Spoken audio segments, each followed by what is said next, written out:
దేవుని వాక్యం మన హృదయంలో ఉండేట వరకు మన హృదయాలను మనం సిద్ధపరచుకోవాలి. ఎంతమంది దేవా ఈ రోజు నాతో మాట్లాడు ప్రభు అని మనం సిద్ధపడి దేవుని వాక్యం కొరకు సిద్ధపడాలి. మనం దేవుని వాక్యం అమూల్యమైనది, దేవుని వాక్యం కట్టమొట్టిది, దేవుని వాక్యము బలమైనటువంటిది.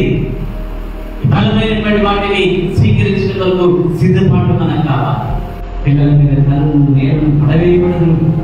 ఇలా మీరు చేసిన ఘోరమైన దుష్టక్రియలు బట్టి వ్యక్తులు మీకు నాశనకరమవుతుంది. ఇక్కడ అంటున్నాడు, మనం లోపడకపోతే శ్రమ. అది మన ఇశ్రాయేలు ప్రజలు కూడా ఏమనుకుంటారంటే సైన్యాన్ని నమ్ముకొని వారి నాశనం అయినట్టు ఇక్కడ చదువుతున్నారు. వారి చేతి నుండి వారు సంహరించబడుతుందని సెలవిచ్చిన నేను మనం దేనిని నమ్ముచున్నాం? లోకాన్ని నమ్ముచున్నావా? ఇంకా మార్పు లేని జీవితాలు, రోజు మన జీవితాలు ఉన్నాయా?